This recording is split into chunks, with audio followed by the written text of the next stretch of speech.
Hoy el texto nos va a hablar de Jesús que va a comenzar su vida pública enseñando, predicando y haciendo milagros. Sería como su primera actividad en esta vida pública. El Evangelio de Lucas, capítulo 4, versículos del 14 al 22. Y que dice así: En aquel tiempo, con la fuerza del Espíritu, Jesús volvió a Galilea.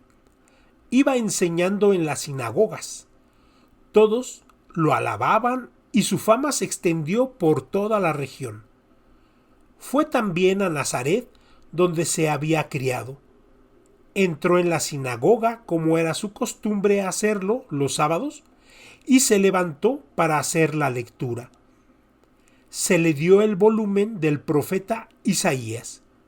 Lo desenrolló y encontró el pasaje en que estaba escrito: El Espíritu del Señor está sobre mí, porque me ha ungido para llevar a los pobres la buena nueva, para anunciar la liberación a los cautivos y la curación a los ciegos, para dar libertad a los oprimidos y proclamar el año de gracia del Señor.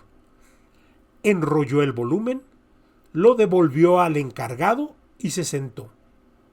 Los ojos de todos los asistentes a la sinagoga estaban fijos en él. Entonces comenzó a hablar diciendo: Hoy mismo se ha cumplido este pasaje de la Escritura que acaban de oír. Todos le daban su aprobación y admiraban la sabiduría de las palabras que salían de sus labios y decían: ¿No es este el hijo de José? Bien, bueno, pues este es un texto muy rico que vale la pena que podamos, para entenderlo, entrar en su contexto. Este texto en la Biblia, en el Evangelio de Lucas, viene despuésito, exactamente después de la escena del bautismo y también de la escena de las tentaciones de Jesús en el desierto de Judá. ¿Verdad? Antes de él iniciar su vida pública, fue bautizado. Este bautismo, pues ahí él recibió una unción del Espíritu Santo. Jesús, siendo hombre y Dios verdadero, es ungido por el Padre a través del Espíritu Santo. Es un misterio, ¿no? Como Dios, ¿verdad?, recibe la unción de Dios. Dios Hijo recibe la unción del Padre a través de la acción del Espíritu Santo. Y los antiguos israelitas ungían a sus reyes con aceite, pero Jesús es ungido con agua, es agua y Espíritu Santo. Por eso se aparece el Espíritu sobre él, como lo narran los evangelios. Pero también, después de su bautismo, nos dicen los textos que el Espíritu Santo lo movió al desierto de Judá. Y ahí estuvo Jesús en estas tentaciones que ya recordamos. Y entonces, cuando termina esta escena del desierto, de sus tentaciones, donde estuvo 40 días, Jesús regresa a su ciudad de Nazaret de Galilea, que está a 140 kilómetros al norte de Judea. Está retirado, no era un desierto que estaba ahí cerca, porque Galilea, si lo vemos en el mapa, es una región que se caracteriza por ser fértil. Es una región donde hay cultivos, está ahí el mar de Galilea, hay varios ríos que van pues nutriendo y fertilizando esas tierras. Pero ya en Judá, 140 kilómetros al sur, es donde se encuentran estos desiertos de Judea. Recordemos que Jesús de Nazaret, pues él vivió en esta ciudad donde creció, después de nacer en Belén y de ser llevado a Egipto para huir del rey Herodes. En Nazaret, pues vivían los familiares y los parientes de María y de José y de Jesús. Ahí en esa ciudad pues estaban también sus amigos de la infancia. Es ahí donde comienza su predicación al inicio de su vida pública. Jesús es un auténtico judío. Es un judío piadoso, cumplidor de todas las leyes y de todos los rituales y de todas las celebraciones y festividades que marcaba el calendario judío. Por eso, como un judío piadoso, Jesús asistía todos los sábados a las sinagogas, que eran los lugares de reunión para las comunidades judías, donde se proclamaba pues la palabra de Dios. En estas sinagogas que existían en la época de Jesús y que hoy siguen existiendo, que es el lugar donde los judíos se reúnen, pues es donde se proclama, se lee la palabra de Dios, la escritura. Pero también ahí, en base a esta palabra de Dios, se predica y se enseñaba. Y estamos hablando pues cuál era la función de estas sinagogas. Y decíamos que las sinagogas eran estos lugares de reunión de los judíos donde escuchaban como comunidad la lectura de la palabra de Dios, de la escritura que estaba no en un libro, sino eran rollos, eran una serie de rollos, era un rollo para cada uno de los libros que ahora comprenden nuestra Biblia. Y ahí mismo también se predicaba y se enseñaba todo lo referente a la ley, a las enseñanzas de Moisés y a la revelación de Dios. Estas sinagogas pues no eran templos, no los podemos comparar con nuestro templo, porque en los templos pues es donde también existe y se hacen los sacrificios. Entre los antiguos judíos pues los sacrificios de animales solamente se realizaban en el templo de Jerusalén. En las sinagogas solamente se leía, se proclamaba la escritura y se enseñaba. En estas sinagogas había un encargado o un jefe pues que estaba al cuidado de ellas.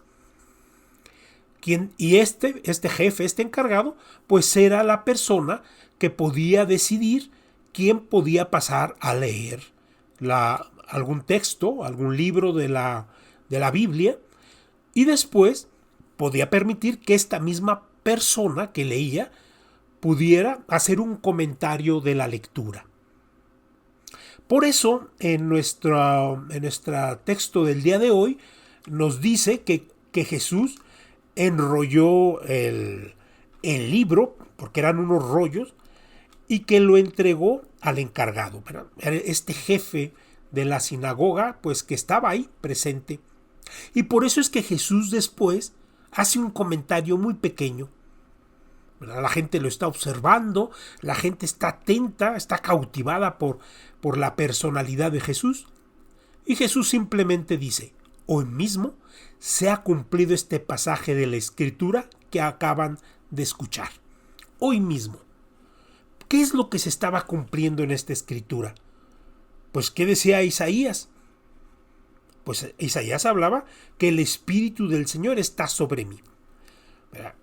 Este profeta, Isaías, que vivió 740 años antes de Cristo, estaba diciendo, ¿verdad? Estaba anunciando que llegaría un día este Mesías y que reconocería que el Espíritu Santo, el Espíritu de Dios, estaba sobre él. Este Espíritu lo conducía a él. Y que este Espíritu lo ha ungido. Dice, porque me ha ungido, ¿para qué? Para llevar la buena nueva, para anunciar la liberación a los cautivos y la curación a los ciegos, para dar libertad a los oprimidos y proclamar el año de gracia del Señor. Todo esto lo hizo Jesús, claro, movido por este Espíritu Santo que era inseparable, que es inseparable de Jesús, ¿verdad? No podemos separar el Espíritu Santo del Hijo ni del Padre. Ahí Jesús se le permite pues leer un pasaje del profeta Isaías en el capítulo 61. Si ustedes agarran una Biblia y leen, se van al profeta Isaías y leen el capítulo 61, va a venir el mismo texto que nos presenta hoy Lucas en su capítulo 4. y ahí donde anunciaba la llegada de este año de gracia. ¿Y qué es esto del año de gracia? Bueno, este año de gracia del que habla el profeta Isaías y del que habla Jesús, que en ese momento se cumple, es también conocido como un año jubilar. Un año de júbilo, un año de alegría. ¿Y por qué? Pues porque es un año de bendiciones. Es un año en que Dios se hace presente en medio de su pueblo. Y Jesús dice, hoy se cumple, porque ¿qué más bendición más grande que el que está ahí, el mismísimo Hijo de Dios? Está ahí Cristo, el Mesías anunciado. ¿Y para qué está ahí? Para anunciarnos la buena nueva. Pero ahora nos podemos preguntar en qué consiste esta buena nueva. Pues esta buena nueva que nos presenta hoy el texto de Lucas consiste en que los pobres conozcan la buena nueva.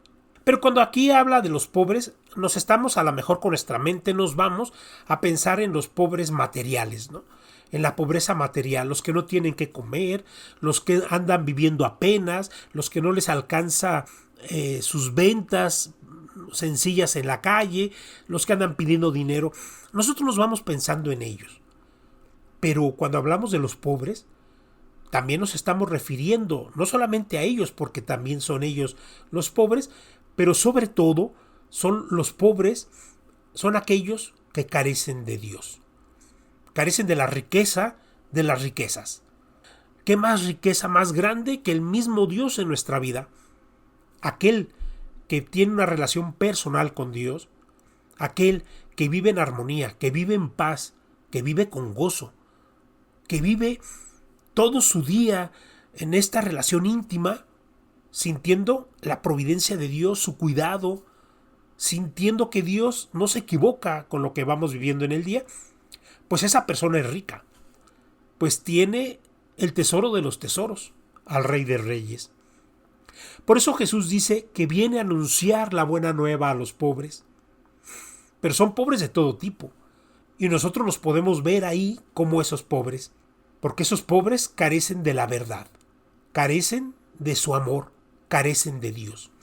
Hoy también, pues como nos dice la primera lectura, que es de la primera carta del apóstol Juan, capítulo 4, versículo 19, pues nos dice algo así.